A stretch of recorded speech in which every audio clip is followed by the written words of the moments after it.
Jajaran Kementerian Keuangan Kalbar mulai menerapkan pembatasan kerja secara offline maksimal 15% maksud kami dari total pegawai. Kebijakan kerja dan pelayanan berbasis online diakui telah bertahap diterapkan oleh Kemenku sebelum pandemi COVID-19 terjadi. Jajaran Kemenku Kalbar menindaklanjuti surat edaran dari Kementerian Pusat terkait penerapan PPKM Mikro dalam lingkungan kerja pegawainya. Kanwil Dirjen Perbendaharaan Kalbar telah menerapkan rotasi work from home atau WFH bagi para pegawainya dengan kuota pegawai yang terjadwal WFH sebanyak 75% total keseluruhan pegawai. Kebijakan kerja dengan sistem online ini diakui tidak memberikan pengaruh signifikan terhadap kinerja maupun pelayanan yang diberikan, karena sejalan dengan program online yang jauh sebelum pandemi telah mulai diterapkan bertahap. Kakanwil Dirjen Perbendaharaan Kalbar Edi Mulyadi mengatakan, kebijakan kuota maksimal 15% WFO bagi pegawai tetap akan disesuaikan dengan kebutuhan dan jumlah minimum pegawai yang dibutuhkan khususnya pada instansi di bidang pelayanan seperti KPPN. Pembatasan itu tidak berpengaruh secara signifikan bagi organisasi. Kinerja organisasi bisa kita tetap lakukan dengan baik, parameter-parameter atau indikator-indikator kinerja juga berjalan dan dengan cukup bagus capaian cukup bagus juga. Dan mungkin juga secara outcome-nya di masyarakat atau output di masyarakat juga kelihatan.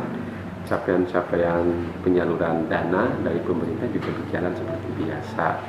Karena teknologi kan mereka tidak harus datang ke KPPN, cukup mereka menyampaikan SPM lewat ISPM. Bahkan kalau saat kerja sudah menggunakan Sakti, di Sakti itu sudah fasilitas untuk menyampaikan SPM. Jadi nyaris tidak perlu datang sebetulnya, kecuali hal-hal khusus yang mereka harus intens konsultasi secara tatap muka. Selain itu, ya kita front office itu kosong aja sebetulnya dari pengunjung. Walaupun di KPPN petugas tetap bekerja di front office untuk memproses SPM yang dilakukan atau dikirim secara online. Itu Pak. Kasubag Kepegawaian Dirjen Perbendaharaan Kalbar Suryo Guritno mengatakan pihaknya secara berkesinambungan melakukan pelatihan SDM secara online guna memaksimalkan efisiensi kinerja. Yang untuk umum,